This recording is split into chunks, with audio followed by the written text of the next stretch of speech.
नमस्कार। आज हम महाराष्ट्र के सांगली जिले में एक गांव है कलंबी, वहां की एक बड़ी दिलचस्प कहानी पर बात करने वाले हैं। हाँ जी। हमारे पास एक दस्तावेज है, दादासो पाटिल, एक प्रेरक शैक्षिक यात्रा। ये वहां के अजितराव घोरपड़े विद्यालय के हेडमास्टर हैं, श्री दादासो पाटिल जी।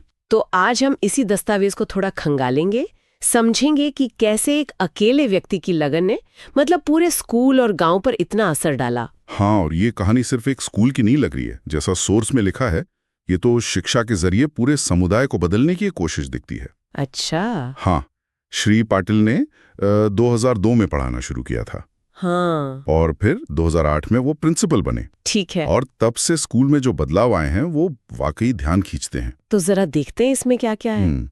सोर्स में कुछ आंकड़े हैं जो चौंकाते हैं। जैसे 2011 से 2025 तक हाँ, लगातार हर साल एसएससी बोर्ड का रिजल्ट 100% रहा है। सोचिए, 14 साल लगातार। ये तो कमाल है, खासकर एक ग्रामीण स्कूल के हिसाब से। बिल्कुल। और फिर वो स्कॉलरशिप वाली बात भी है। 60 से ज्यादा बच्चों को स्कॉलरशिप मिली है। हाँ, और कुल रकम भी बताई गई है 50 लाख रुपए से ज्यादा। ये मामूली बात नहीं है। बिल्कुल नहीं। और दिलचस्प बात यह है कि ये सिर्फ किताबी नतीजों की बात नहीं है। अच्छा। हाँ, सोर्स बताता है कि 2016 में स्कूल को ISO 9001:2015 सर्टिफिकेशन भी मिला।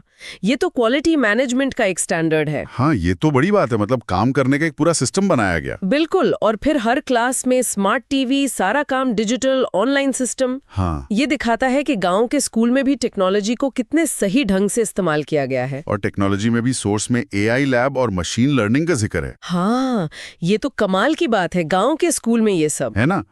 बहुत आगे की सोच है। और गूगल फॉर एजुकेशन का इस्तेमाल भी बताया गया है। सही कहा। और सोर्स ये भी इशारा करता है कि श्री पाटिल का ध्यान सिर्फ बिल्डिंग या नतीजों पर नहीं था। अच्छा, और क्या? जैसे बच्चों से उनका डायरेक्ट कनेक्शन, उनके आने जाने के लिए ट्रांसपोर्ट का इंतजाम करना, और खासकर लड़कियों की सुरक्षा और उनकी जो पीरियड्स के दौरान की जरूरतें होती हैं, उनका भी ख्याल रखना। हाँ, ये तो बहुत ही अहम बात है। बिल्कुल।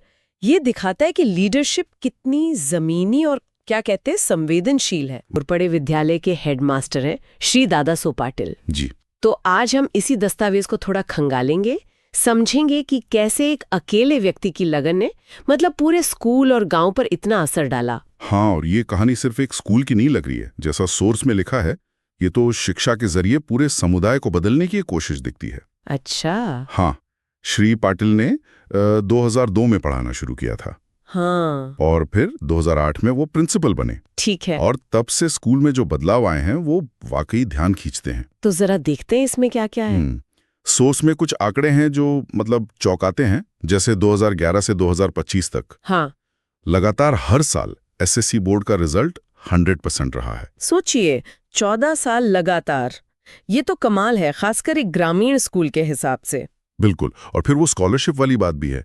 60 से ज्यादा बच्चों को स्कॉलरशिप मिली है। हाँ, और कुल रकम भी बताई गई है 50 लाख रुपए से ज्यादा।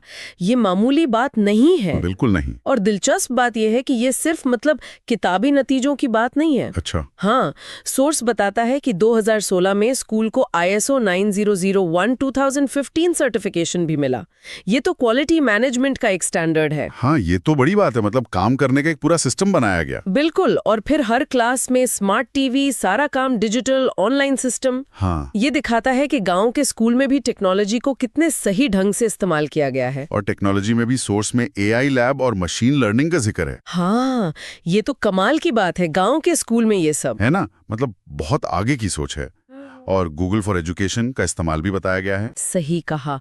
और सोर्स ये भी इशारा करता है कि श्री पाटिल का ध्यान सिर्फ बिल्डिंग या नतीजों पर नहीं था। अच्छा, और क्या? जैसे बच्चों से उनका डायरेक्ट कनेक्शन, उनके आने जाने के लिए ट्रांसपोर्ट का इंतजाम करना, और खासकर लड़कियों की सुरक्षा और उनकी जो पीरियड्स के दौरान की जरूरतें होती हैं, उनका भी ख्याल रखना। हाँ, ये तो बहुत ही अहम बात है। बिल्कुल।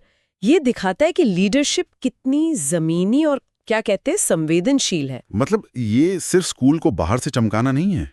ये तो अंदर से एक ऐसा माहौल बनाना है जहाँ बच्चे सेफ महसूस करें, सीखें। एकदम सही। और वो अवार्ड्स की लिस्ट भी तो यही बताती है ना। हाँ, बिल्कुल। 2015-16 का स्टेट टीचर अवार्ड। हाँ। फिर डिस्ट्रिक्ट लेवल पर गुणवंत शिक्षक सम्मान। स्वच्छ भारत अभियान में भी जिला पुरस्कार। और वो माझी शाला सुंदर शाला वाला भी। हाँ, उसमें तो डिविजनल लेवल पर पहला नंबर और 26 लाख का इनाम। जी, और एक और अनोखी बात सोर्स में लिखी है, वो आजादी का अमृत महोत्सव वाला। हाँ, वो क्या था? उस दौरान 75 नए इनोवेटिव कार्यक्रम करने के लिए स्कूल का नाम international book of world records में आया। अरे वाह। हाँ, तो ये सब मिलकर दिखाता है कि स्कूल हर तरफ से आगे बढ़ रहा है, सिर्फ पढ़ाई नहीं। सही बात है।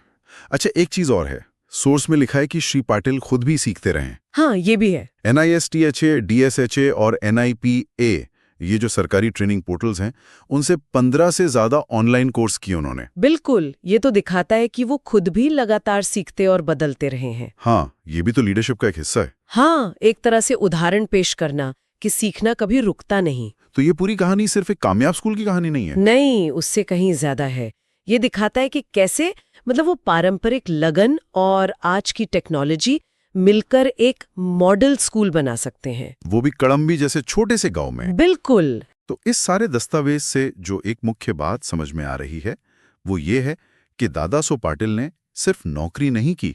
नहीं, बिल्कुल नहीं। उन्होंने शिक्षा को एक मिशन बना लिया और ये दिखाया कि अगर सोच सही हो, लगन हो, तो कम साधनों में भी कितना कुछ बदला जा सकता है। हाँ, संक्षेप में कहें तो सोर्स यही बता रहा है कि कैसे एक इंसान का जुनून और उसकी मेहनत न सिर्फ बच्चों की जिंदगी बदल सकती है, बल्कि पूरे गांव के भविष्य को एक नई राह दिखा सकते हैं। सही कहा। ये सिर्फ नंबरों या अवार्ड्स की कहानी नहीं है, ये शिक्षा की असली ताकत का उदाहरण है। तो जाते जाते एक सवाल मन में आता है कि कड़ुम्बी जैसी जो कहानियां हैं, उनसे हम क्या सीख सकते हैं? कैसे ऐसे जो जमीनी